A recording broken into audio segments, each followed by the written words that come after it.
Bueno, buenas tardes a todos.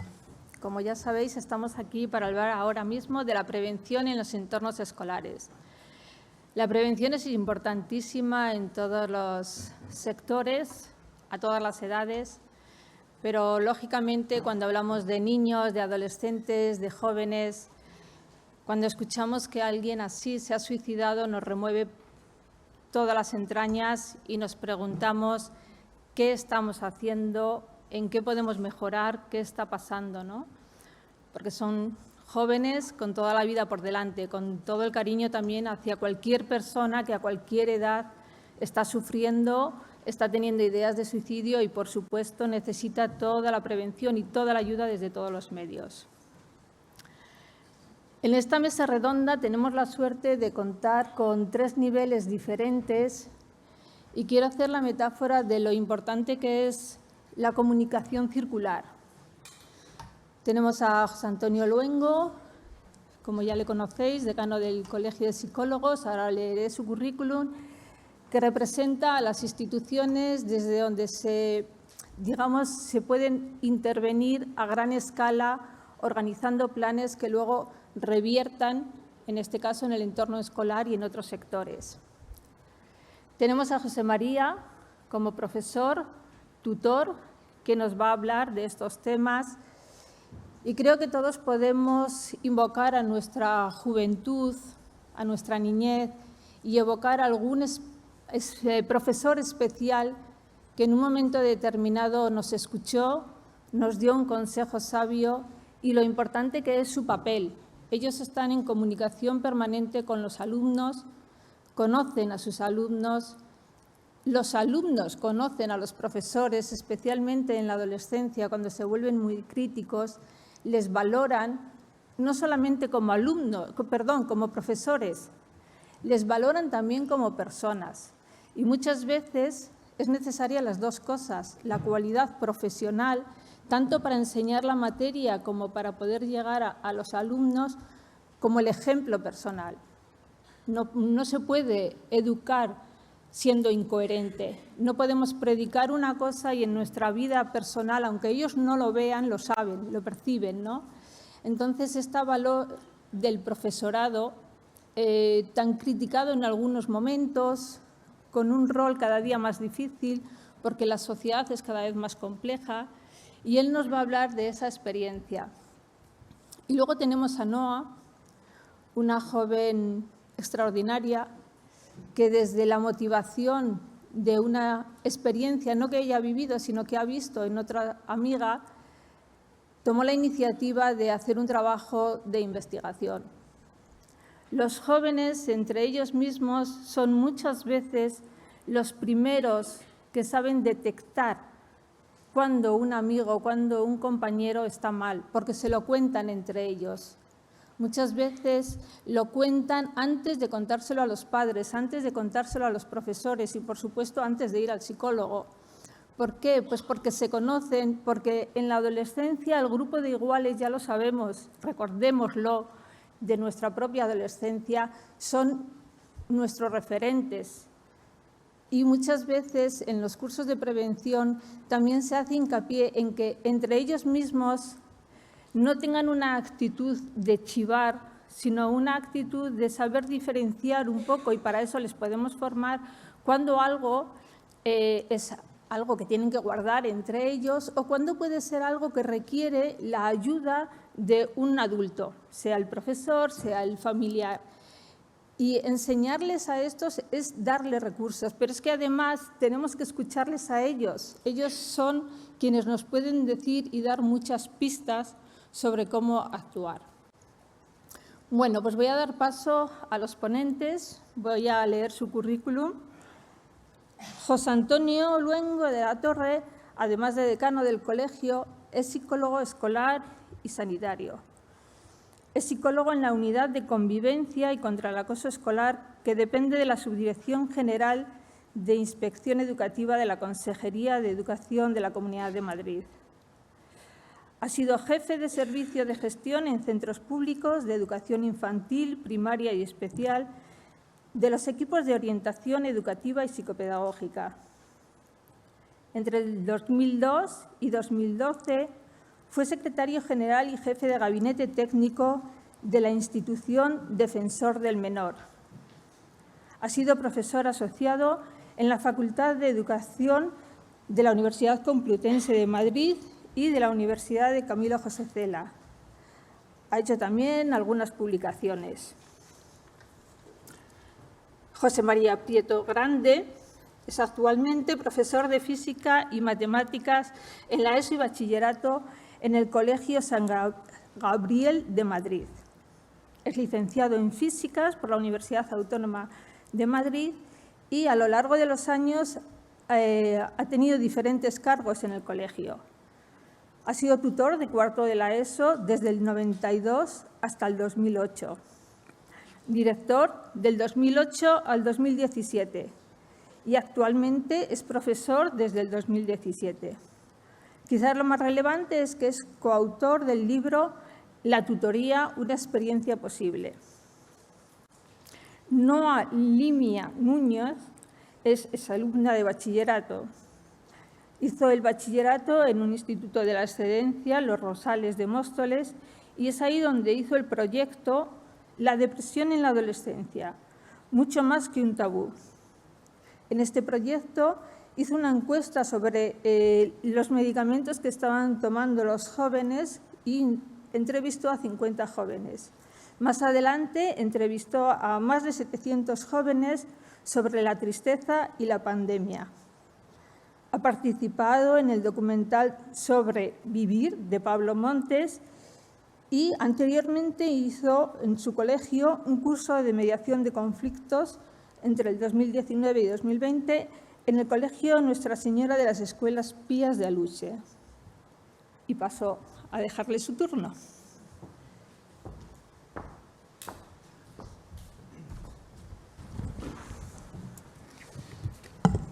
Buenas tardes. Como vamos un poco mal de tiempo, voy a permitirme acortar mi exposición para que Chema y Noa tengan más tiempo, porque son más importantes en este momento. Y he tomado la decisión de no pasar ninguna diapositiva.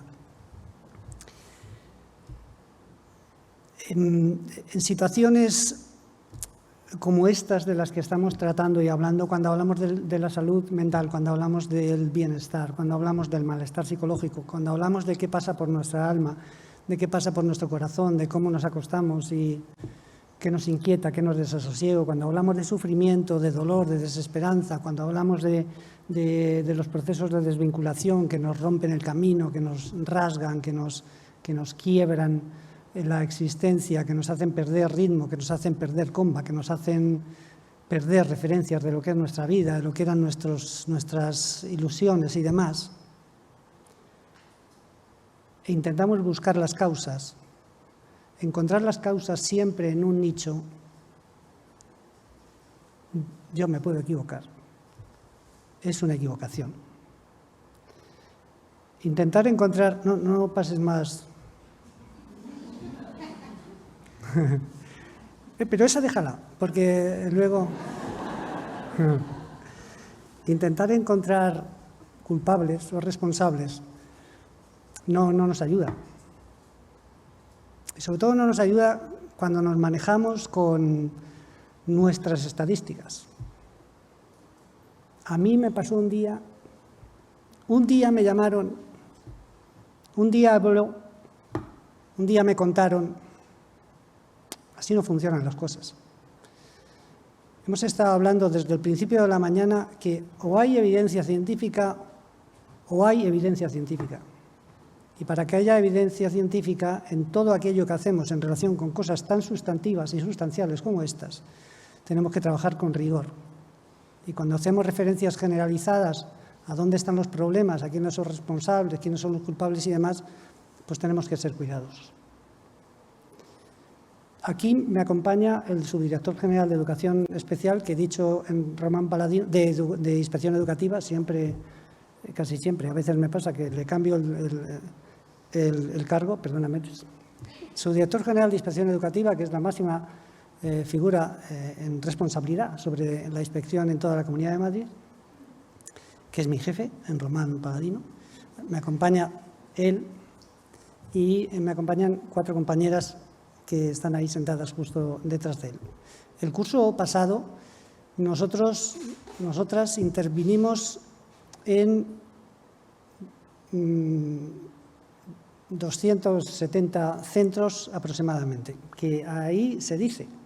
Nosotros somos una unidad que hemos ido a acompañar, a ayudar, a asesorar a los centros educativos, de eso hablará luego el subdirector general de inspección, cuando se dan situaciones de riesgo grave relacionadas con las autolesiones, con los comportamientos autolesivos y con la ideación suicida. Y a veces también con los intentos de suicidio y a veces también con los suicidios consumados. 270 centros que hemos visitado. Yo os puedo asegurar, y os pediría que me creyerais, que el grado de sensibilidad, de escucha, de cariño, de ternura, de implicación, de ganas, de compromiso, de los equipos directivos con los que nos hemos visto, de los tutores y tutoras, de los miembros de los departamentos de orientación, con alguna excepción, ha sido para quitarse el sombrero. Yo no estoy poniendo encima de la mesa una estadística, estoy hablando de lo empírico, de lo que he vivido. De lo que he vivido como profesional, pero de lo que he vivido como persona. Cuando he visto el rostro de personas que han dicho, vamos a trabajar porque esta niña, este niño, este adolescente se sienta mejor, viva mejor, vincule mejor con nosotros. Yo tuve la primera vez, que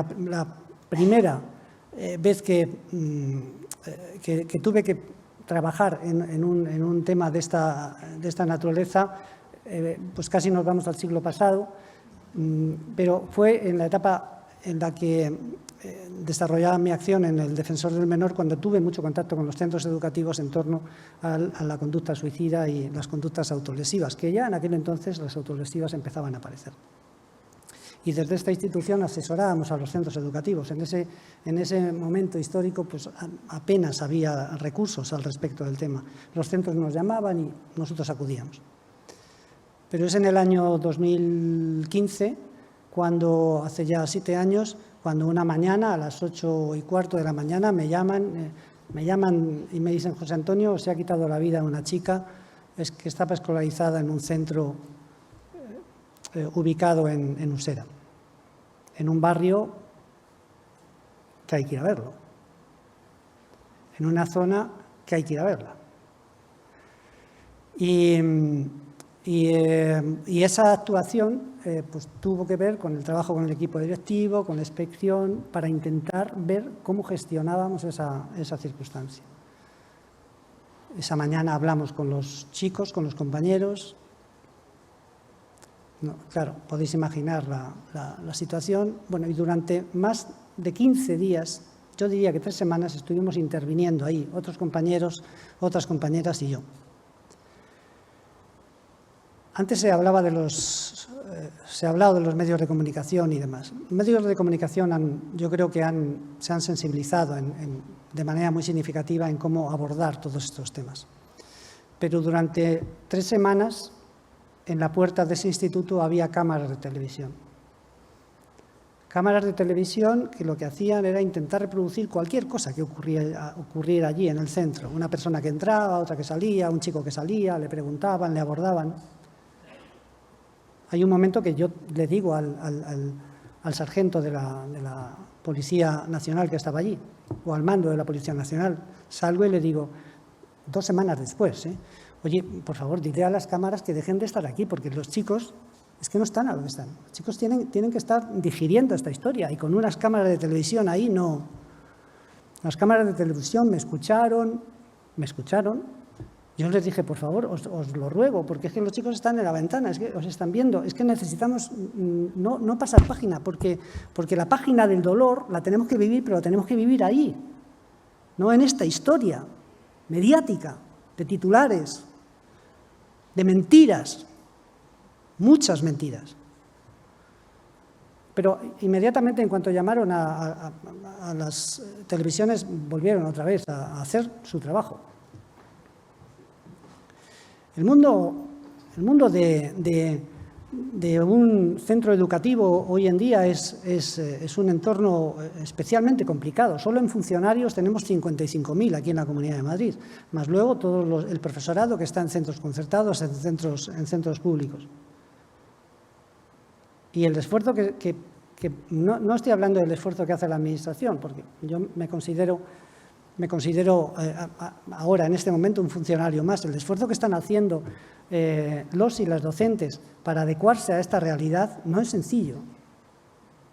En ningún caso es sencillo. Y os voy a contar otra anécdota que es especialmente dura. 3 años después de ese acontecimiento del 2015, hay otro chico escolarizado en ese instituto que fallece, que muere también por suicidio. Claro, la relación que en ese momento se hace de ese centro educativo con estas dos conductas, pues la podéis imaginar, ¿no? Entonces hay una periodista amiga que me llama y me dice: José Antonio, ¿qué pasa en ese centro educativo? Y yo le dije: yo creo que me deberías preguntar qué pasa en ese sitio donde viven personas tan absolutamente desarraigadas, con tan pocos medios y tan absolutamente enajenadas de lo que serían los circuitos, los senderos, los tránsitos normales en la vida de las personas. Porque la gente no se quita la vida así porque sí. Se ha hablado aquí por activa y por pasiva, que es un fenómeno multidimensional, multifactorial, multicausal.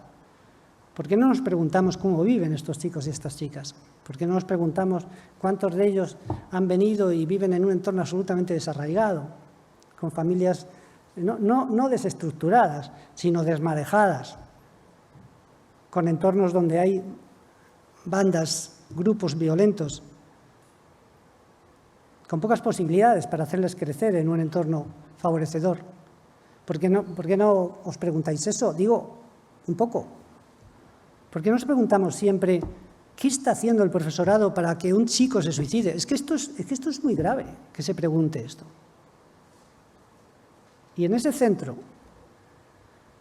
pude vivir una experiencia que me llenó de orgullo. Yo fui a las 3 semanas de esta situación que he descrito, fui a hablar con uno de los jefes de estudios que había vivido de una manera muy afectada lo que había ocurrido, una bellísima persona, un encanto, trabajando con los chicos en la dificultad, con los chicos en desarraigo.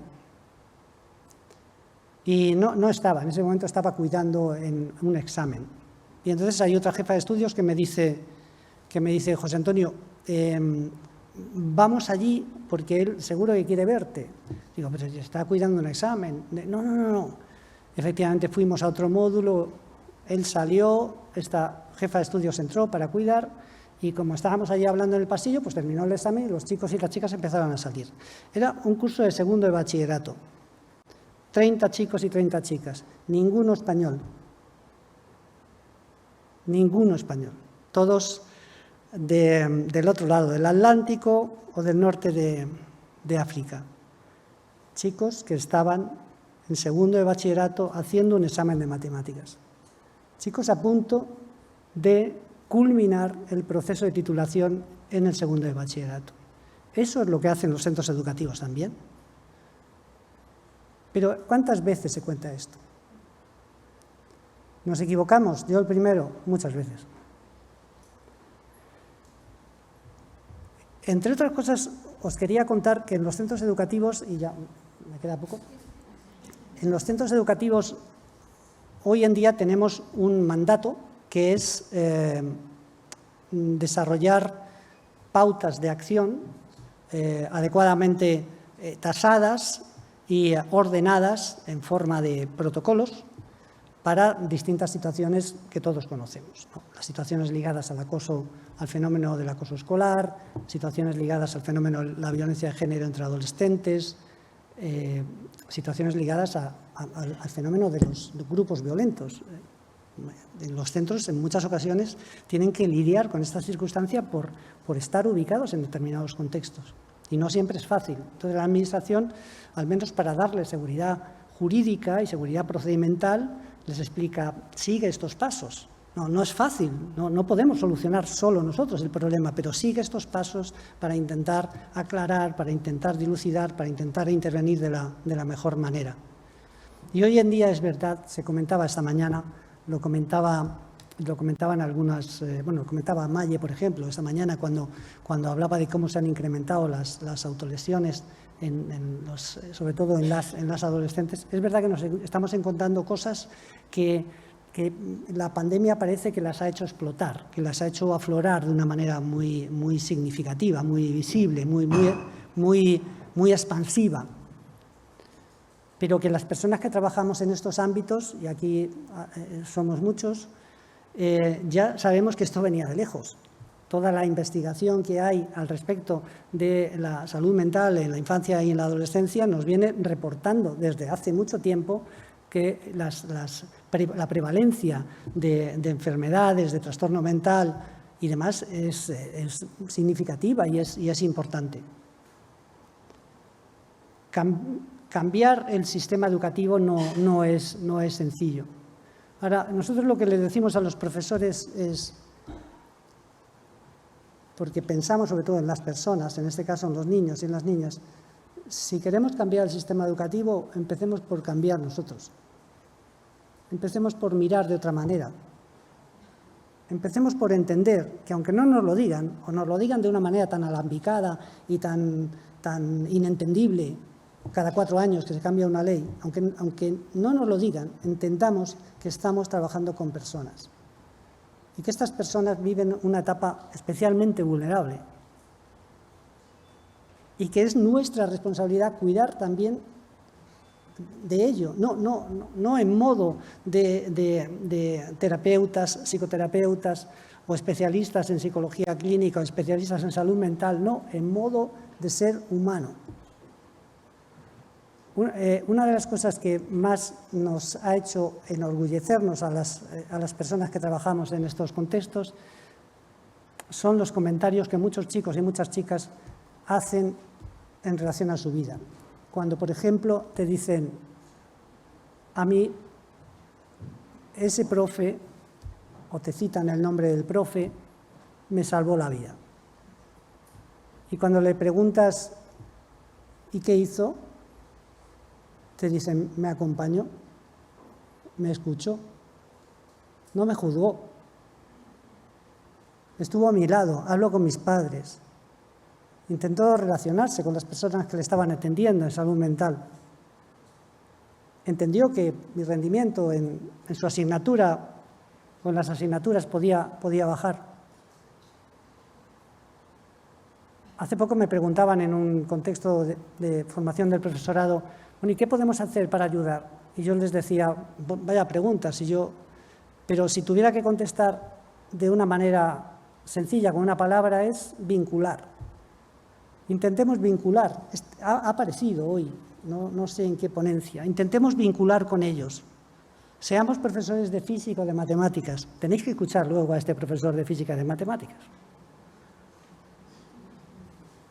Que aparte de bella persona, es intelectualmente fantástico. Independientemente de que seamos profesores de lengua, vinculemos con ellos. No siempre vamos a poder detectar todo, no siempre vamos a poder estar cerca de todo, no siempre vamos a poder identificar todo, pero estemos dispuestos a estar un poco por encima de lo que nuestra disciplina nos marca como responsabilidad, la disciplina, la asignatura. Y termino con otra anécdota. Esta campaña que veis ahí, veis el titular, una poderosa campaña de prevención, muestra cómo se ve una persona que contempla el suicidio. Esta es una campaña británica, si no recuerdo mal, que muestra fotografías de personas que se quitaron la vida cuando estaban sonriendo, cuando todavía estaban sonriendo, cuando todavía tenían ganas de vincularse, de estar, de hacer, de proyectarse en el futuro. Cuando nosotros hablamos con el profesorado, en los cursos de formación del profesorado, estas cosas, el mensaje es que nosotros, se ha dicho en muchas ocasiones, el proceso que hace que una persona piense que es mejor quitarse la vida que seguir aquí, el fenómeno del suicidio es un fenómeno que se puede prevenir. Y hay planes y programas que han demostrado evidencia científica al respecto. Pero no se puede predecir la conducta, porque la conducta es imprevisible, es impredecible, porque la imprevisibilidad del comportamiento humano nos lleva a situaciones en las que un chico o una chica aparentemente parece que han superado una determinada circunstancia, o un adulto, y nos enteramos 2 días después de que ha decidido quitarse la vida. En ese instituto del que antes os hablaba, que lo voy a citar porque me siento orgulloso de haber colaborado humildemente con él, que es el Ciudad de Jaén, en ese instituto estuvimos una compañera y yo trabajando con cerca de 17, 18 protocolos que estaban desarrollándose para el ajuste, el acompañamiento, la prevención. Y sobre todo, estos protocolos son planes de acompañamiento y de protección para incrementar los factores de protección y disminuir los de riesgo. No tiene más misterio. Y entonces nos contaron una historia bellísima. Una niña de nombre Adela, escolarizada en FP básica, tenía que irse a vivir con su padre, vivía con él, sola, a Morata de Tajuña, donde se perdió el pañuelo azul hace mucho tiempo. Bueno, Morata, donde vives tú, Fernando. El pañuelo azul era un simbolismo, ¿no? Y de Usera a Morata. Pues esta niña venía todos los días desde Morata al instituto porque quería estar con esos profesores y esas profesoras, y quería estar con sus compañeros y sus compañeras. Esto que yo he contado no es toda la verdad, no es toda la realidad. Nos encontramos situaciones a veces complejas que nos quitan el sueño, pero esto forma también parte de la realidad. Y sobre todo forma parte de la realidad, lo que os digo con el corazón en la mano.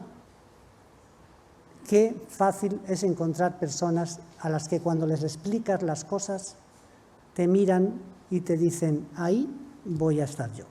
Pues nada, muchísimas gracias.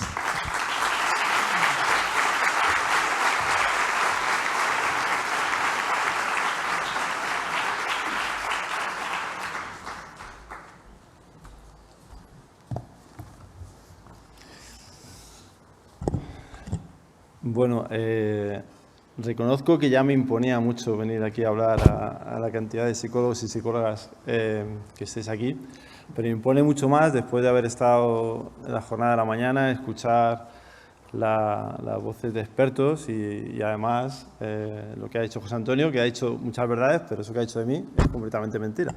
Entonces,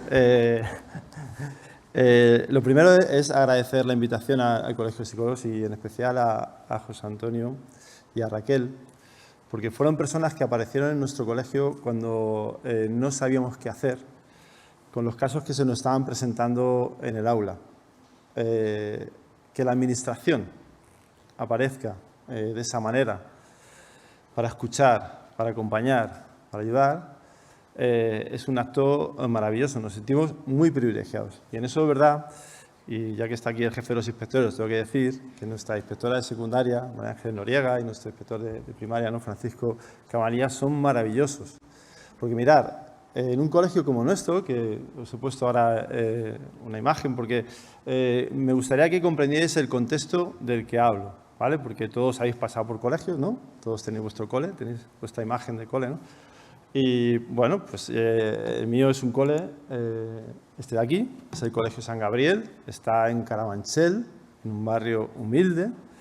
Es un colegio que tiene unos 1.300, 1.400 alumnos. Tenemos alumnos que empiezan en infantil y pueden estar toda su etapa educativa, llegar a bachillerato. El bachillerato es privado. Aprovecho para decir a la administración que nos concierte en algún momento. Y tenemos ciclos formativos también. Es decir, que un alumno que entra con 3 años puede acompañar todo su proceso hasta llegar a los 18, ¿no? Este colegio tiene un fundador, porque es de los hermanos de San Gabriel. Aprovecho también una pequeña rectificación. Aunque yo me siento tutor de cuarto de la ESO, me siento profe, es verdad que en este momento soy el responsable del colegio, porque la institución, los hermanos ya son muy mayores, me ha nombrado como responsable de la institución y ejerzo en el equipo directivo como responsable de la institución, y la mitad de mi jornada son clases. Yo no quiero abandonar el espacio del aula, porque el espacio del aula es donde pasan las cosas. Hay una gestión que hay que hacer, que está muy bien, pero hay que estar con los chicos y con las chicas, ¿no? Y en ese sentido, creo que José Antonio Luengo es muy buen conocedor de lo que pasa en los colegios. Es increíble que alguien que está en la administración tenga esa forma de acercarse y de vincularse con nosotros. Una palabra que he oído esta mañana es la palabra del vínculo, ¿vale? Como algo que puede ayudar a que nuestros alumnos o alumnas en algún momento no tomen una decisión errónea, ¿no? Yo creo que las personas capaces de vincularse son capaces de prevenir situaciones como de las que estamos hablando, ¿no? Mirad, nuestro fundador, San Luis María de Montfort, el fundador de los hermanos de San Gabriel, es bretón, de la Bretaña, y la imagen que tiene en el colegio no es una imagen en la que está él solo, que haya que venerar. Sí, bueno, hay que venerarla, ¿no? Pero está acompañado con chicos y chicas, porque esa es la misión que tenemos en el colegio. Eso es lo más importante que hacemos. Cuando yo accedí a la dirección y ahora a la titularidad, el hermano Alfredo me dice, ya sabes, lo más importante de este colegio son los chicos y las chicas, no son los profes, ni son las familias. Lo más importante es proteger a los menores que tienes aquí, ¿no? Y en ese sentido, siempre hemos trabajado, ¿no? Como que tenemos claro lo más importante. Y una característica fundamental del fundador es la audacia. La audacia significa que no tenemos que estar mirando al pasado, los tiempos mejores, sino que tenemos que estar inmersos en el presente en el que estamos ahora y proyectando hacia un futuro mejor. Y en eso estamos en el colegio.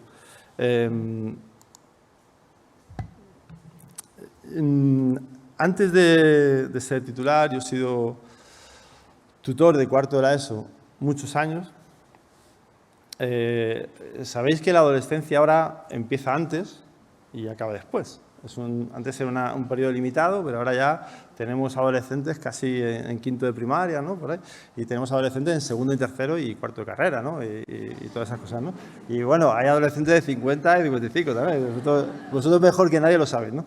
Pero bueno, yo en ese momento, cuando era tutor de cuarto de la ESO, no recuerdo bien, porque eso fue hace unos 20 años, en el año 2000, no existía, no se hablaba de suicidio, no existía acceso ni información, ni nadie se formaba en eso. Llegó a mí como tutor que una alumna mía había tenido un intento de suicidio. Seguramente, estoy convencido, que fue una amiga suya, una buena amiga, que se acercó a contarlo. Mirad, la palabra amigo o amiga no ha salido en toda la mañana y la tarde, ¿no? Y de verdad que creo que es fundamental. De cuántas cosas los amigos que tenemos nos han salvado y nos han acompañado. Leí hace poco un artículo en El País de Sara Mesa que hablaba sobre la amistad. Me sorprendió un poco porque precisamente cuando me llamó José Antonio yo tenía la idea de comentar esto, ¿no? Y decía el artículo que se necesitan 200 horas, es un artículo científico, puedo ahí buscar la referencia para que lo veáis, para establecer una amistad con alguien. Bueno, 200 horas, digo, pues los chicos del cole en octubre son amigos. Dividiendo la jornada de clase y todo eso, más o menos, en octubre y noviembre se dan las condiciones de amistad, ¿no? Pues mirad, esta chica me avisó, entonces yo inmediatamente cogí a esta chica de clase y fui directamente, oye, tengo conocimiento, tengo noticia, ¿cómo estás? ¿Ha pasado algo? No sé si... Entonces ella me contó estrictamente lo que hizo. Ella me dice, mis padres no estaban en casa, habían salido. Yo me encaramé a la terraza, vivo en un séptimo, un octavo, pasé los pies por fuera, estuve dudando si tirarme y al final escuché un ruido y lo dejé, ¿no?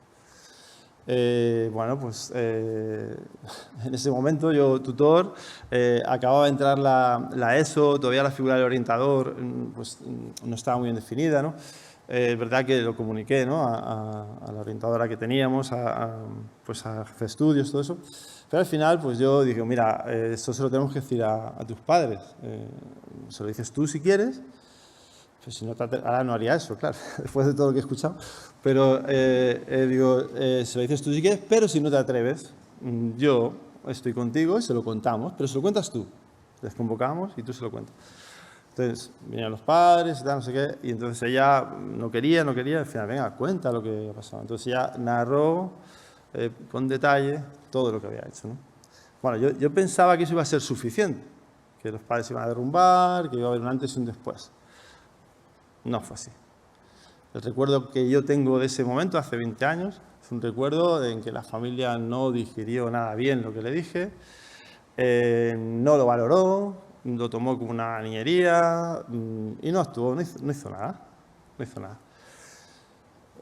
Posteriormente tuvo otro intento de suicidio, ya con ingesta de pastillas, tuvo que llamar al 112 para que fuera, un ingreso, en fin.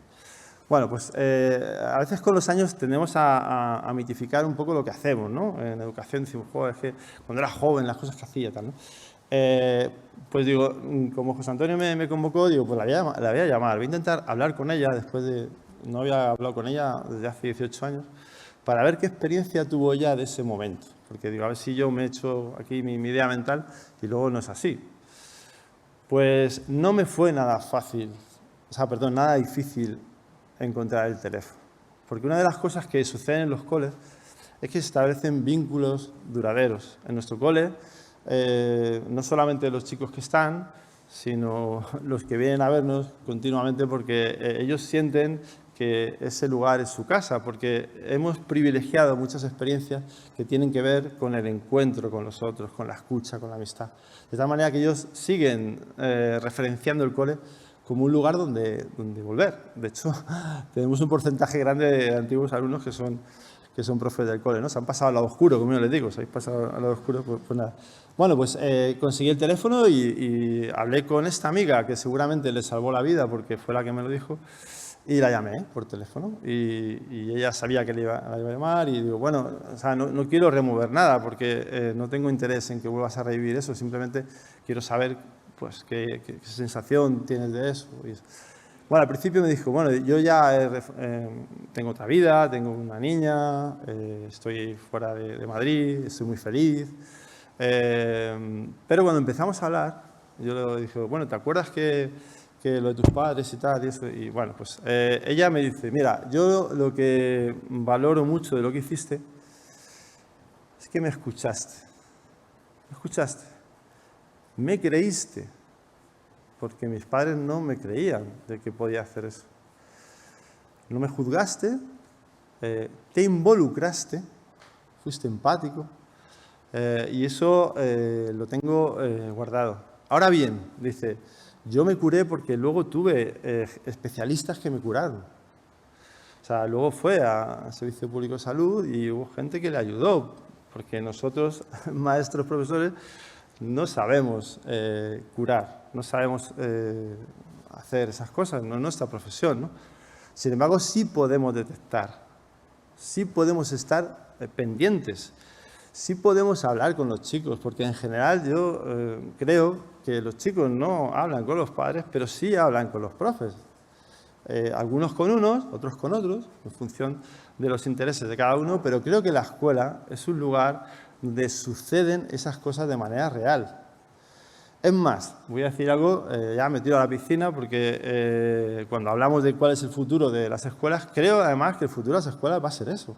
El único lugar donde pueden mirar a la cara a otra persona, trabajar con ella, convivir, van a ser las escuelas. Es que ahora con todo lo digital, con metaverso y estas cosas que están por venir, La misión de la escuela va a ser mirar al otro, comprender al otro, tener estrategias personales para poder llevar la frustración, para poder llevar el dolor, el desánimo.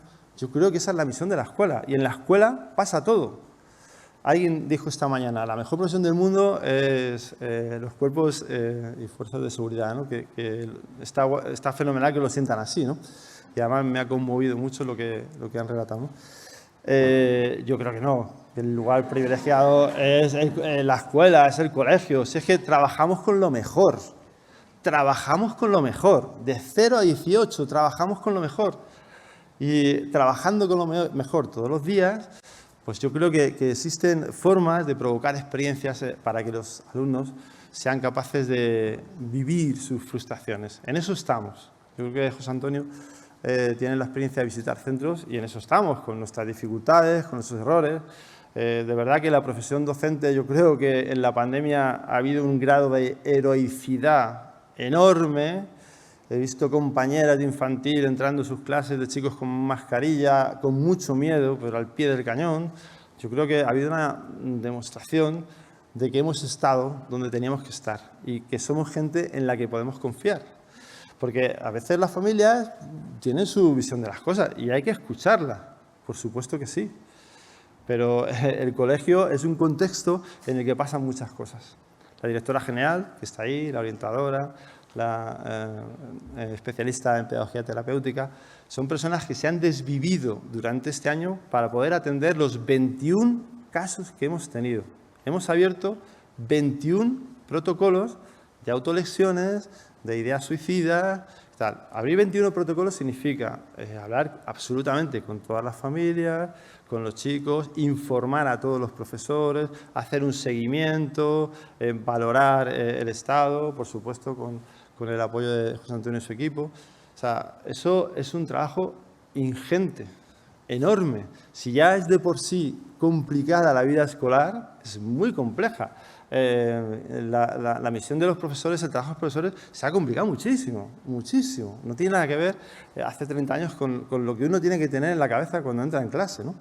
Me comentaba un profesor, se lo comentaba la directora, ¿no? Dice, joder, es que entro en esta clase en la que hay 4 protocolos abiertos de tendencia suicida, 2 que están ahí, no sé qué. Entonces, entro a dar matemáticas en ese caso y es que o sea, no puedo estar centrado solo en lo académico, tengo que estar valorando pues, todo lo que sucede en el aula, ¿no? Es muy complejo, es muy complejo. Queremos ayudar y estar, por supuesto, es lo que somos, ¿no? Es lo que somos, esa red de manos, ¿vale? Porque al final lo que tenemos que generar es vínculos entre los chicos, entre los profes, y uno no sabe el nudo de la red que va a ser, ¿no? La chica que me avisó cuando esta compañera suya se va a suicidar fue el nudo más cercano. Nunca sabemos la proximidad del nudo que somos a lo que va a pasar, ¿no? Pero ahí es donde tenemos que estar y ahí es donde estamos. Y yo también digo que cuando un inspector llega a tu colegio y además de lo académico, que sí, que es muy importante. A ver, yo soy físico, claro, me interesa mucho la materia física, pero además de lo académico, el inspector dice, a ver, sácame los protocolos, uno por uno, me lo vas contando y me vas diciendo cómo va la cosa. Alguien de inspección educativa. Eso es una gran apuesta. Esa es la apuesta en el momento en el que estamos. Eso es lo que el momento requiere. Yo creo que se está interpretando muy bien. Nos haría falta, por supuesto, más recursos, porque es verdad que si tuviéramos más gente especialista como vosotros, que trabajara con nosotros para ayudarnos a decidir, para valorar, para atender a los chicos, porque los chicos están en el cole y los chicos en general se nos abren en el cole y nos cuentan las cosas. Y si no nos las cuentan directamente, se las cuentan a sus compañeros. Es que la escuela es el lugar fundamental. Pasan mucho tiempo de su vida. Y una escuela en la que se sienten identificados, se sienten parte, se sienten a gusto, es un lugar donde los chicos pueden crecer mucho en lo personal, ¿no? He puesto un poco a un alumno de cuarto de la ESO, ¿no? Así están, ¿no? Yo les decía ayer a mis alumnos de física, me queda poco, ¿no? Vale. Yo les decía ayer a mis alumnos de física que la misma fuerza que hace que esto caiga es la que hace que la Luna orbite. Es la misma fuerza. La física es la ciencia de las condiciones iniciales. si esto le diera suficiente velocidad, giraría, ¿no? Las condiciones iniciales, o sea, los chicos están sometidos a un ambiente hiperhostil, muy hostil, pero no todos están en las mismas condiciones iniciales. Modificar las condiciones iniciales depende de los centros educativos.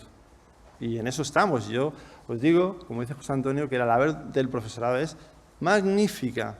Y siempre que hemos tirado de ellos para comprometerse, se han comprometido hasta el límite de lo que pueden hacer. Y al final también son personas, ¿eh? Estamos hablando de un contexto en el que todos somos personas humanas con nuestras cosas. Termino. Esos son los protocolos abiertos. Un dato que a mí me sorprende de suicidios, que parece ser que hay más de hombres que de mujeres. Los protocolos, el 75% son de chicas. A la edad de segundo y tercero de la ESO, que son edades especialmente difíciles, hay más chicas que chicos. Y eso creo que es una tendencia que siempre ha sido así. Hay más chicas con dificultades de gestión emocional que chicos, ¿no? Los chicos maduran más tarde, a veces no maduran nunca, ya saben. Y bueno, ya para terminar, José Antonio y Raquel, que son tan majos, les invitamos un día a nuestro programa. Tenemos un programa, lo digo para que lo escuchéis, Radio San Gabriel. Tenemos un montón de programas que hacen chicos, programas que hacen niños de infantil, conozco de niños, se llama el programa, programas que hacen profesores, programas que hacen padres. Es un lugar donde hacemos muchos programas. Y hicimos un programa precisamente sobre esto, porque queríamos concienciar a la comunidad educativa del colegio de lo que estaba sucediendo. Es un programa que las familias escuchan. Está la directora general, está el orientador de primaria, está el orientador de bachillerato, está el orientador de secundaria, es decir, que están las personas que pueden decir cosas que importan, ¿no? Y ese programa, que está guardado en podcast, llevamos 11 años haciendo podcast, os animo a que lo escuchéis, porque yo me lo he escuchado para venir a esta conferencia hace un par de semanas y la verdad es que, José Antonio es el que tiene el papel protagonista y da un montón de claves y un montón de cosas que nos sirven a los centros educativos. Termino, ¿no? En fin, pues nada, muchísimas gracias por este espacio. Yo he aprendido mucho, de verdad. Y nada, pues ahí estamos en el San Gabriel.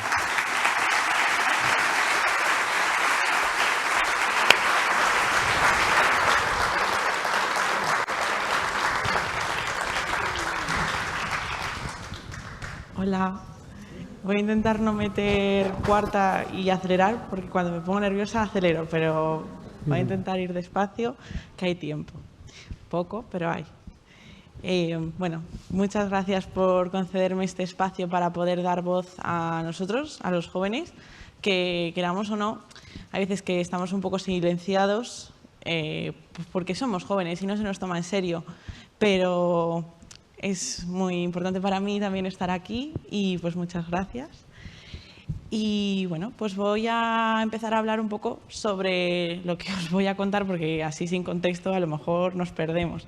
Voy a hablar un poco de mi experiencia en los centros educativos, valga la redundancia, y cómo he llegado aquí, que no es... son 18 años. Mi abuelo me decía que era una niña fuera de lo común, porque yo pues, me hacía preguntas que no eran muy normales cuando era pequeña. Pues, por ejemplo, que por qué el cielo es azul, o por qué aparecen los arcoíris, o por qué existen las guerras. Cuando tenía 14 años, yo tenía claro que una diferencia a tiempo, una llamada, habría cambiado la forma que yo tenía de ver las cosas. Habría marcado la diferencia entre aceptar que estar sola está bien y pensar que la soledad es lo peor que te pueda pasar en el mundo. Y a veces es así. Sí es verdad que puede aparecer de la nada ese sentimiento, ese pensamiento intrusivo que nos dice que todo lo que hacemos, lo hagamos queriendo o sin querer, lo hacemos mal. Que da igual si vas caminando, te están mirando, da igual, lo estás haciendo mal.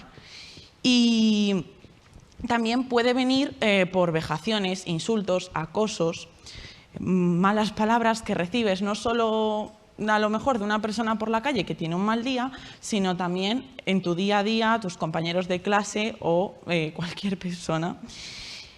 Hasta tal punto que empezamos a dañarnos nosotros más de lo que nos pueden dañar otras personas. El bajonazo, como lo llamamos mi mejor amiga y yo, viene acompañado de un instante a lo que nosotros llamamos felicidad de concierto. Cuando tú estás en un concierto y aparece esa canción que siempre te hace estar contento y estar feliz, dura 3 minutos y medio.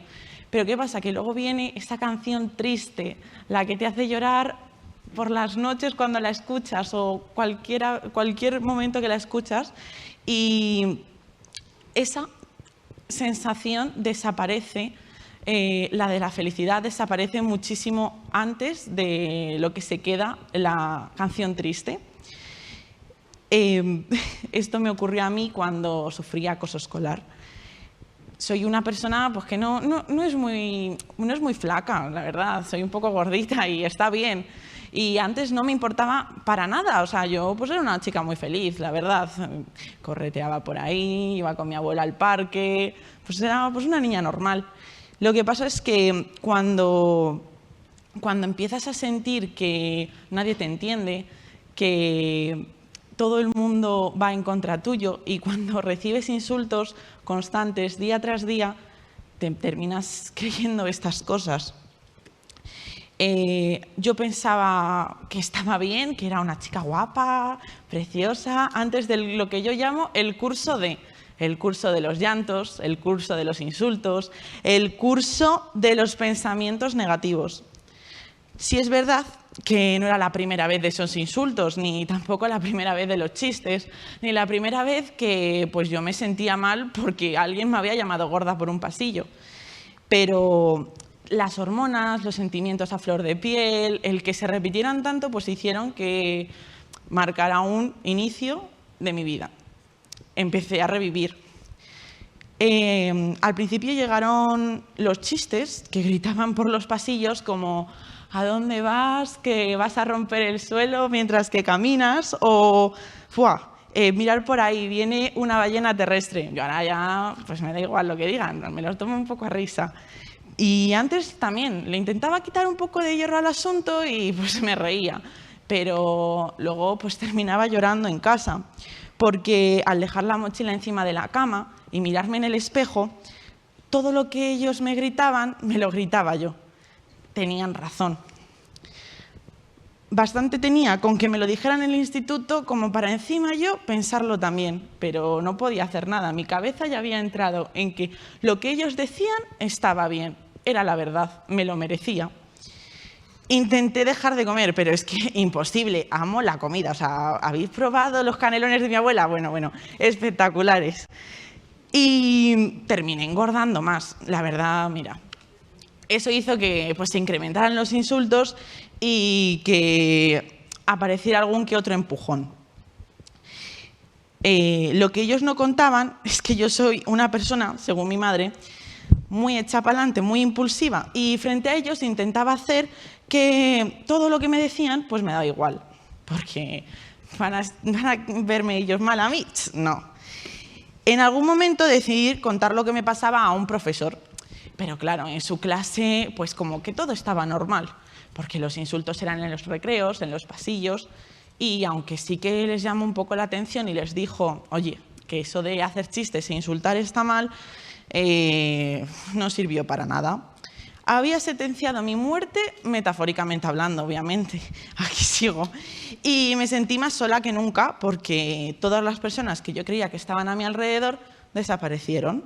No volví a decir nada cuando los insultos pues, se volvieron a incrementar y empecé a hablar menos y a cerrarme más en mí, cosa que también disminuyó mi relación con mis padres, porque yo empecé a hablarles un poco mal. Incluso ahora hay veces que cuando me enfado pues me sale hablarles un poco mal, que está fatal, pero bueno. Luego llegaron los insultos por las redes sociales, porque justo en ese momento empezó el boom de las redes sociales y sobre todo de forma anónima, cosa muchísimo más destructora. Y bueno, pues yo he traído aquí algunos mensajes de los que me enviaban, que voy a leer pues algunos que no son pues tampoco muy duros. O sea, son duros, pero...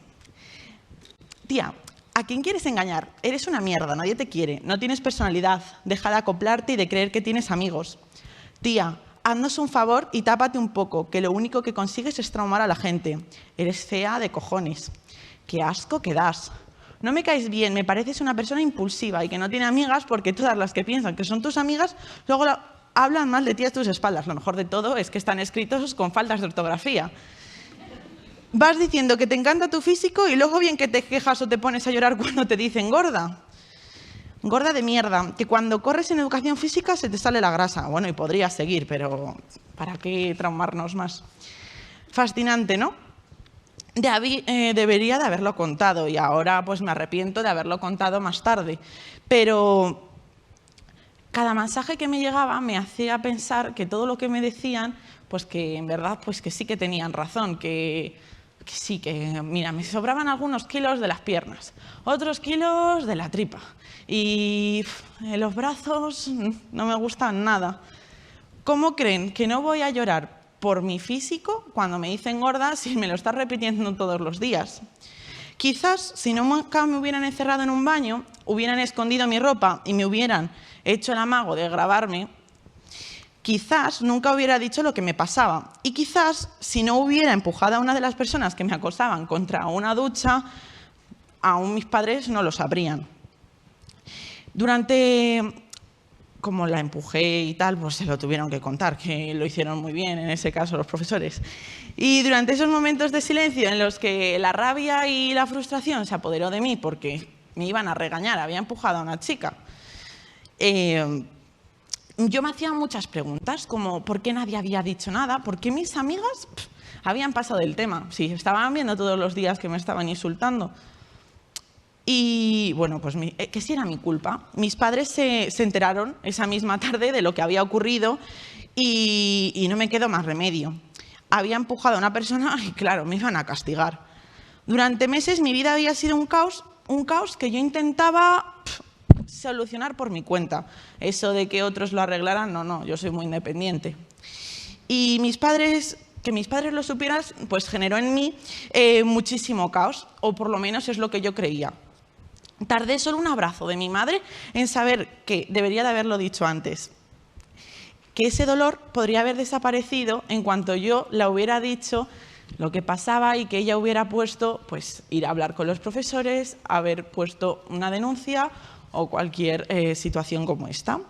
Denuncié muy decidida, gracias a mi madre y a mi padre, sin pensarlo dos veces. Necesitaba el amparo de alguien más con más autoridad que un profesor. Y confié en el sistema, porque en esos momentos pues el ciberacoso tampoco estaba muy regulado por los profesores y pues como era de forma anónima tampoco se sabía quién era. Siempre se me va a quedar grabada en la cabeza cómo el policía se quedó perplejo cuando le pregunté que por qué me estaba sugiriendo un castigo a mí, por qué estaba diciendo que me quitaran de ese centro escolar y llevarme a otro. Yo quería estar ahí, me quería graduar ahí, era el colegio de mi infancia, ¿por qué a mí y no a las personas que me estaban haciendo ese acoso? Su respuesta fue: suele ser más fácil para la persona acosada cambiar de instituto y de aires que permanecer en el mismo sitio que le ocurrió todo. Yo no estoy muy de acuerdo. Quizás yo complicaba las cosas. He de decir que nunca había ansiado tanto un fin de curso como ese. Soy una persona que pues, le gusta estudiar, no sé, soy un poquito rara, pero no está mal, a mí me gusta eso de ser un poco rara. Y esperaba que todos esos insultos se quedaran atrás al inicio del siguiente curso. Así fue, se quedaron atrás. Pero yo, los insultos y toda esa mella que me hizo esa situación se quedó conmigo. Conmigo se quedaron las inseguridades, el miedo a que me volviera a pasar, el miedo que le pasara a otra persona, el sentirme insuficiente y algún que otro mal pensamiento, tan malos que a veces lloraba por la noche antes de dormir y escribía en un cuaderno los te odios hacia mí. Ahora el cuaderno de esos odios ya no existen y quererme, aunque cuesta, ya no es algo imposible.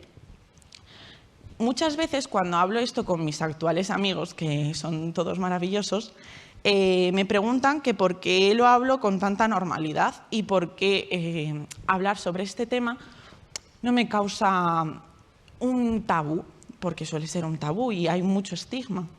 Y la verdad es que yo me pregunto que si de verdad me conocen del todo, aunque eso de conocernos, ahora volvemos porque es muy interesante, o por lo menos yo lo veo así.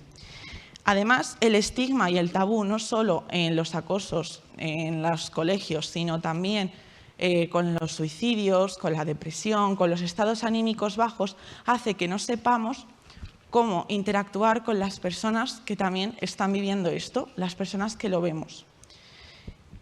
Sinceramente, yo creo que nunca nos terminamos de conocer del todo, unos a otros, pero sobre todo porque nosotros nunca nos terminamos de conocer a nosotros mismos.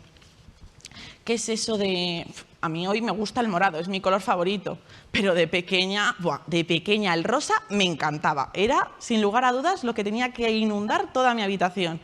Y hubo una época que el verde, es que qué bonito es el verde, pero ahora es el morado.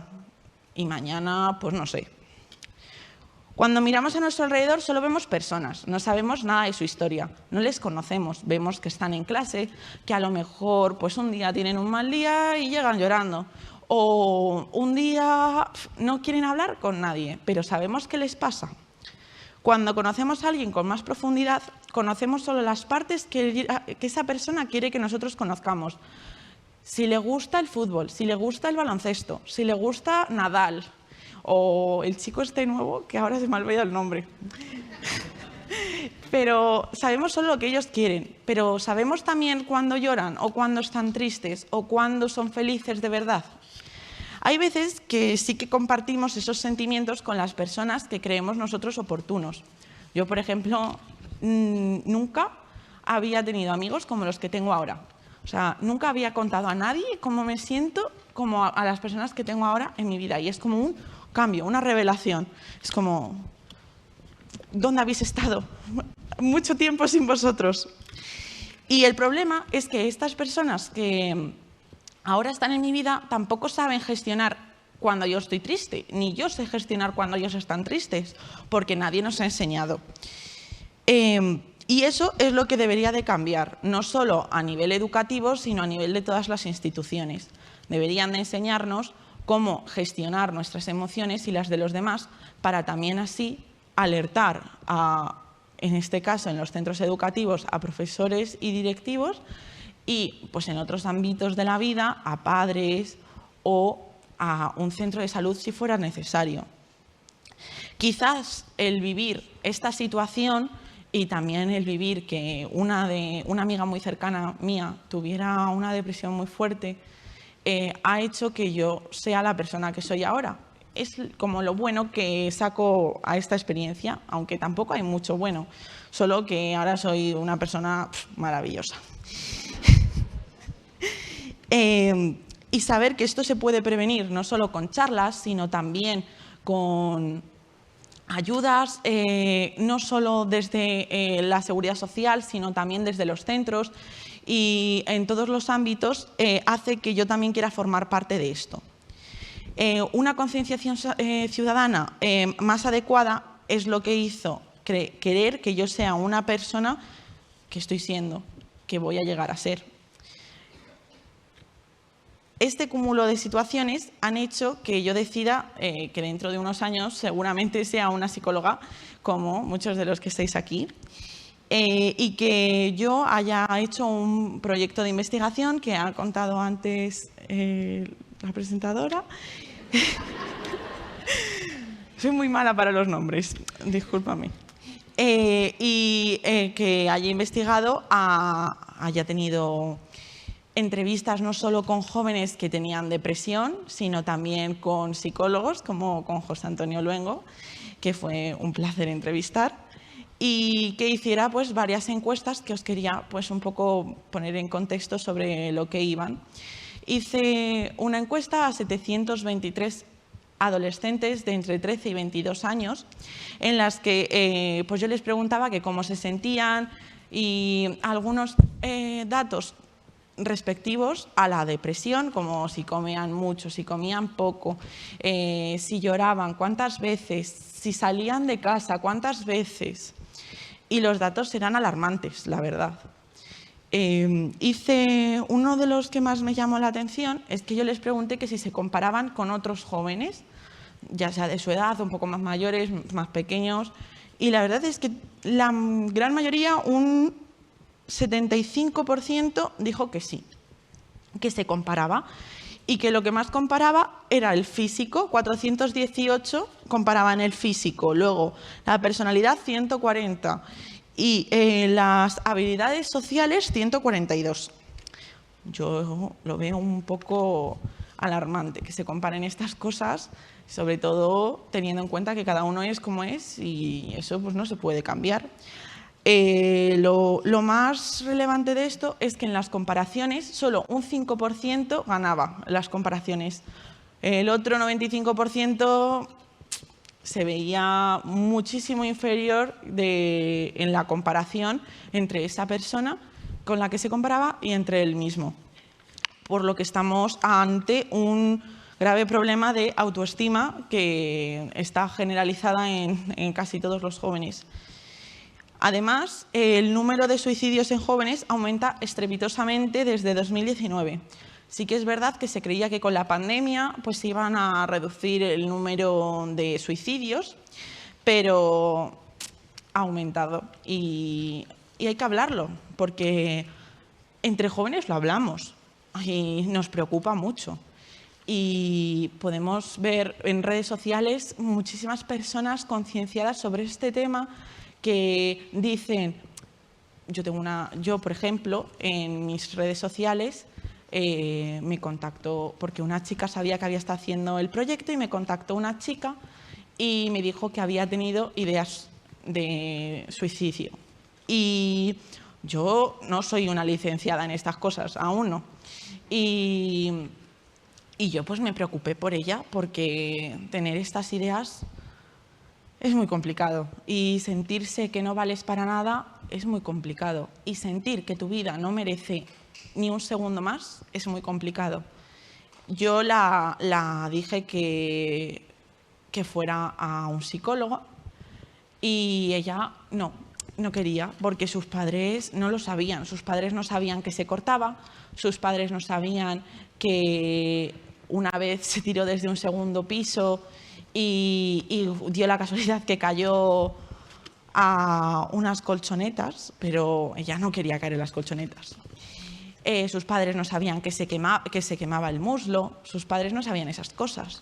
Y me lo había contado a mí, por algún casual, yo sin conocerla de nada, la verdad. Y llamamos las dos al teléfono de la esperanza. Al final terminó contándoselo a sus padres y ahora está cuidándose y curándose en un centro de salud psiquiátrico y ella tenía mucho miedo porque no sabía si esto le iba a poner una etiqueta de por vida, si siempre iba a ser la chica que se intentó suicidar tantas veces que al final tuvo que entrar a un centro psiquiátrico y ahora estaba loca. Hablamos periódicamente ella y yo porque no somos amigas, pero bueno, me preocupa un poco porque me pone en esa tesitura y la verdad es que me preocupa y bueno, se la coge cariño porque es una chica extraordinaria y está mucho mejor y seguramente dentro de un mes, 2 meses pueda salir y pueda hacer su vida más o menos normal y yo estoy muy orgullosa de ella. Cuando te enfrentas a una situación así, puedes hacer 2 cosas. Hundirte, como hizo Virginia Woolf, y no ver salida a esta situación, también como hizo Van Gogh, o intentar buscar una luz dentro del pozo.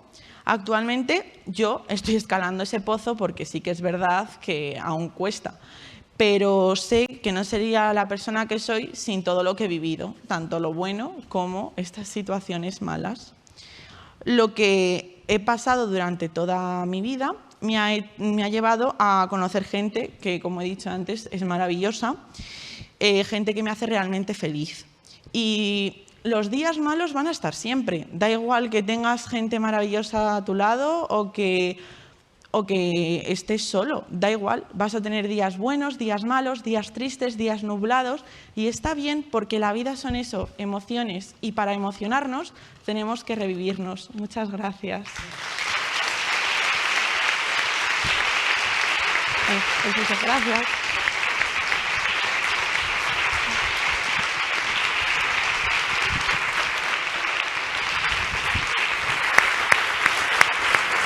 Qué calor.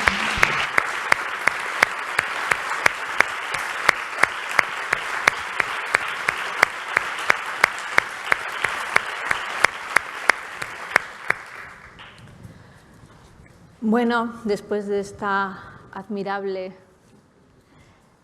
expresión, ¿no?, de autenticidad, vamos a pasar a las preguntas. Hola, buenas tardes. Quería preguntar, y es una pregunta creo que para todos los ponentes, desde vuestras distintas perspectivas, ¿cuál creéis que es el papel de la figura del orientador o la orientadora en el centro educativo ante este reto tan enorme? Sobre todo me interesa saber también cómo se vive desde la perspectiva de una exalumna reciente, pero también desde la perspectiva del centro y de la inspección. Y también quería preguntar si podéis aclarar o si tenéis más información sobre una supuesta figura piloto de psicólogos sanitarios o clínicos en los centros educativos y cómo esto va a convivir con la figura de los orientadores y si creéis que puede favorecer el abordaje de estas situaciones. Gracias. Pues, gracias por hacer esta... ¿Se me oye?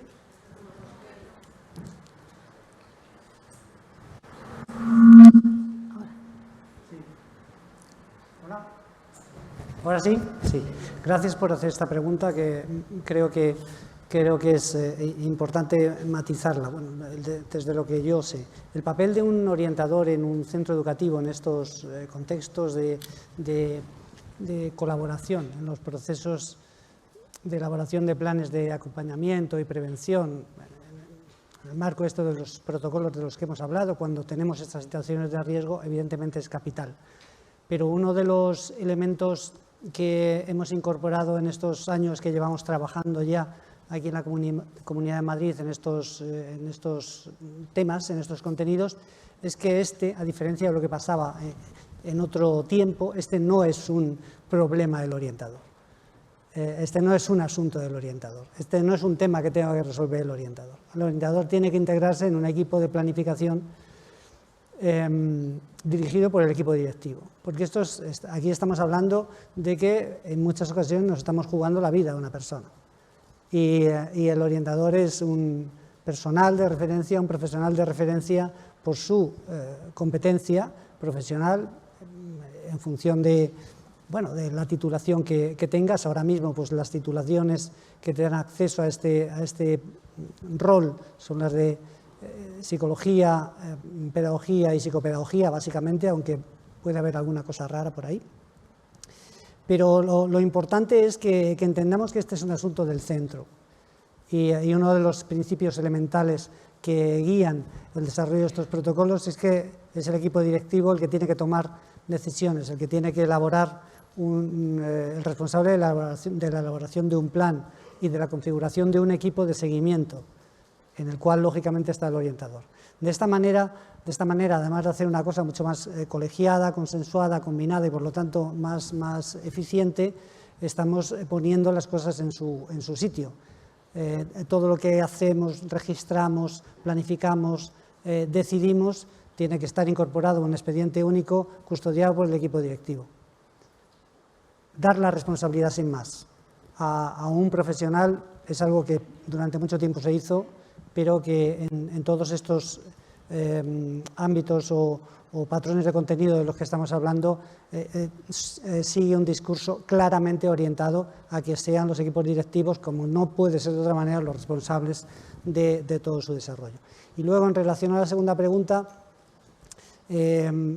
perdóname que hable ahora como miembro la Junta de Gobierno del Colegio de la Psicología, decir que alguna vez ha sonado esta posibilidad, pero desde el Consejo General de la Psicología de España, que bueno, pues de alguna manera recoge, ¿no?, todos los planteamientos y demás de todos los colegios profesionales de las diferentes regiones y demás, es evidente que no se va por esa línea.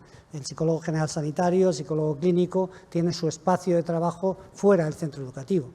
Dentro del centro educativo, en todo caso, y ahí estamos peleando desde las organizaciones colegiales a nivel estatal, tendría cabida el psicólogo o la psicóloga educativo, ¿no? Ahí es donde se está trabajando, con un perfil singular, que es el perfil de una persona que viene de una profesión sanitaria, indudablemente, pero que tiene un marchamo, un sello, un acompañamiento muy ligado a lo que son los problemas de la escuela. Entonces yo, sinceramente, te diría, o que estoy tremendamente equivocado y me he perdido la última, o que eso efectivamente es un Radio Macuto que a veces suena, pero desde luego no será apoyado por los colegios profesionales de la psicología en ningún caso. Y las administraciones,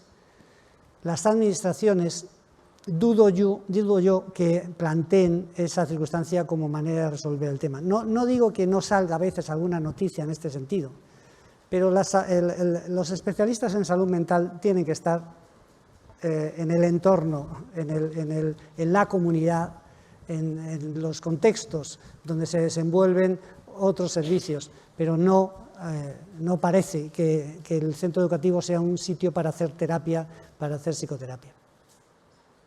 No sé si te he contestado, pero en todo caso estaremos al tanto de esas circunstancias. No sé si queréis comentar alguna cosa más. Bueno, tengo que tener cuidado lo que digo porque tengo la orientadora del colegio aquí que me está mirando con ojos desafiantes y es verdad que los orientadores de los colegios asumen mucho de la escucha, la detección, el seguimiento de estos casos, coordinado con el equipo directivo, es verdad, pero en la práctica son las personas en las que más confiamos. Es decir, los profesores, cuando detectan en las aulas estas situaciones, van directamente a la orientadora. Luego la orientadora lo pone en comunicación de la directora, del equipo directivo y establecemos protocolos, ¿no?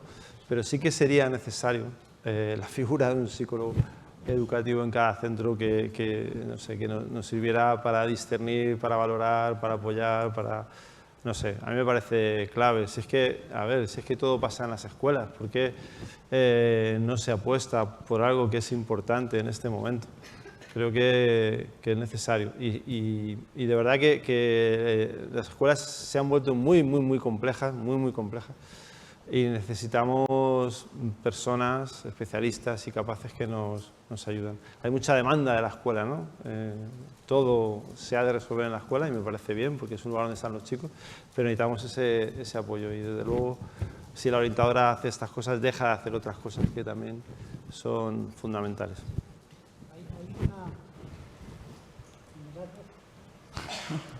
Hay una parte que creemos que es muy importante. Bueno, el que exista una figura más en los cuerpos docentes y demás, como una especialidad más, es un asunto que es responsabilidad estatal y ahí anda. Por eso he hablado antes del Consejo General de la Psicología de España, porque es el órgano encargado de tratar, de negociar, de gestionar y de vehicular los argumentarios y demás con el Ministerio de Educación, y que ahora mismo el Ministerio de Educación.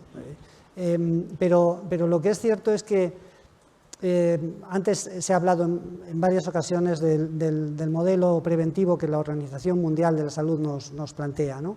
Y nos plantea esos tres escenarios de prevención universal, prevención selectiva y prevención indicada.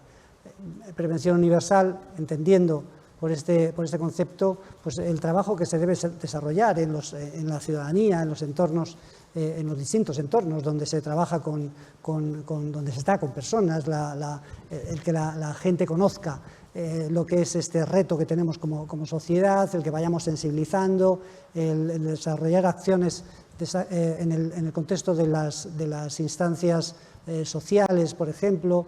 Vamos a trabajar mucho con los ayuntamientos y demás, ¿no? Bueno, trabajar con todos los colectivos, en definitiva, sensibilizando, informando. Por eso es tan importante que la información que se dé también en los medios de comunicación sea la adecuada. Cuando hablamos de prevención selectiva, estamos hablando fundamentalmente de acometer acciones en el contexto de las poblaciones más vulnerables en relación con los riesgos de los que estamos hablando. Y aquí tenemos poblaciones muy significadas, puede haber otras, se ha hablado esta mañana, lo comentaba bien Luis Fernando. Tenemos a los mayores, tenemos a personas muy desfavorecidas o muy vulnerables desde el punto de vista de lo social, tenemos a víctimas de violencia de género, tenemos a la mujer también. Esto que comentaba antes la mujer, comentaba antes Chema, ¿no? Parece que lo intentan más pero lo consiguen menos, pero en todo caso tienen factores de riesgo relacionados con los trastornos emocionales y desajustes emocionales que hacen de ellos una de ellas, unas dianas fundamentales. Hablamos de las personas con discapacidad, por ejemplo, las fuerzas y cuerpos de seguridad del Estado. Las personas con discapacidad se habla poco, pero son muchas las que se quitan la vida. Y hablamos de la adolescencia. Por eso es especialmente importante, y aquí al menos en la Comunidad de Madrid tenemos desde el punto de vista técnico, porque una de las cosas fundamentales que tiene la responsabilidad que tiene Luis Abad, que luego va a estar con nosotros en la siguiente mesa, es una responsabilidad esencialmente técnica. Es el desarrollo de buenos planes de prevención y detección de los desajustes y desórdenes emocionales en los centros educativos.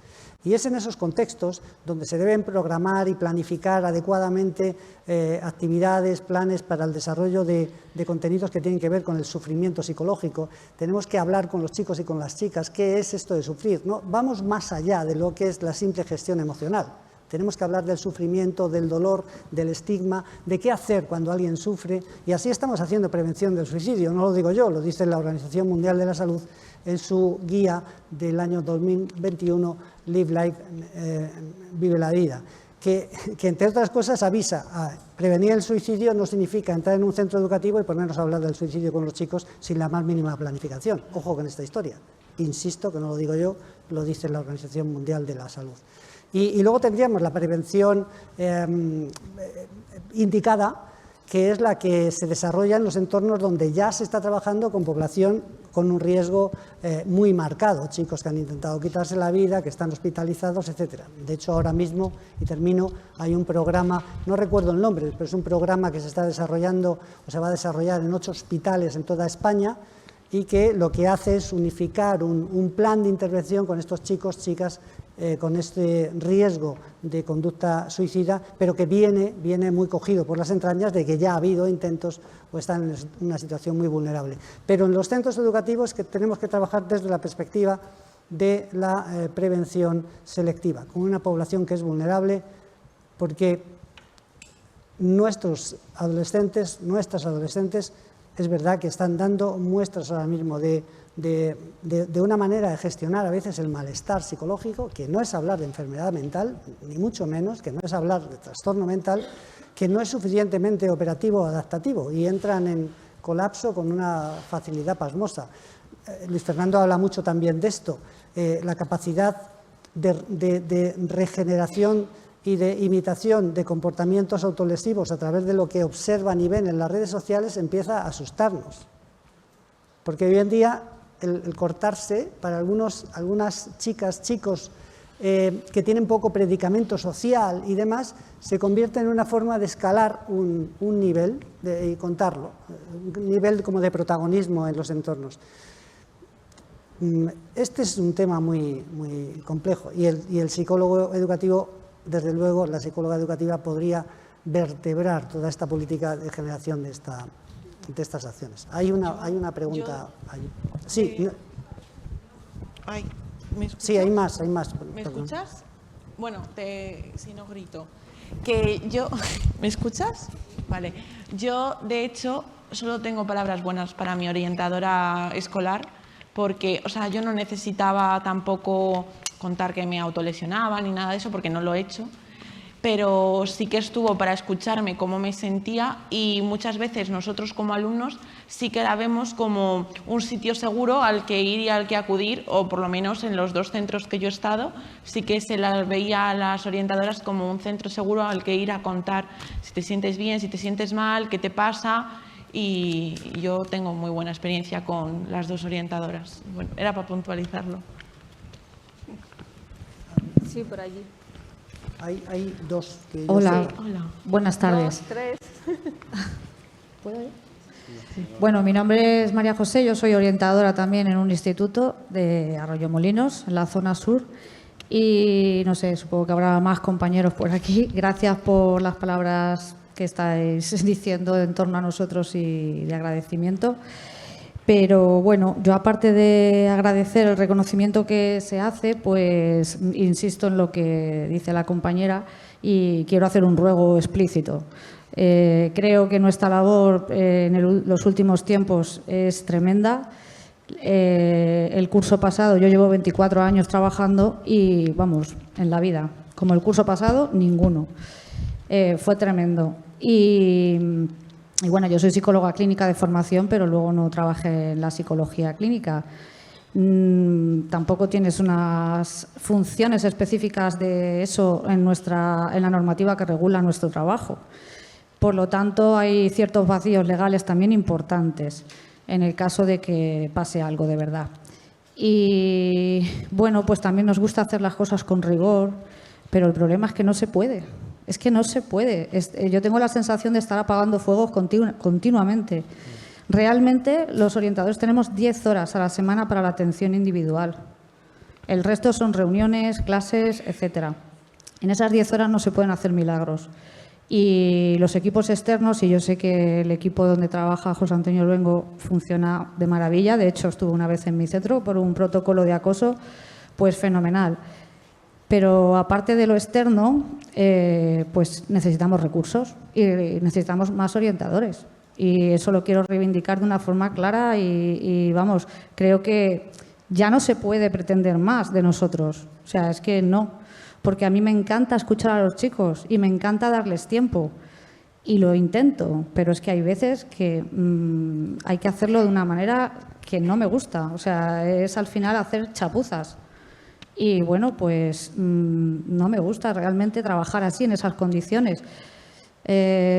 Cuando yo terminé la carrera pensé, ¿qué hago? ¿El PIR o esto de orientador escolar, que era totalmente nuevo y no se sabía? Y dije, bueno, voy a hacer lo de orientación escolar porque son 2 meses de vacaciones, la verdad. Mira, te agradecemos mucho toda la información que estás dando. Recibimos tu petición y la de otros muchos orientadores, que lo mismo que los psicólogos en los centros sanitarios de atención primaria y de todos, estáis haciendo una gran labor y estáis un poco desbordados, por no decir mucho. Muchas gracias por las preguntas y lamento que no haya más tiempo.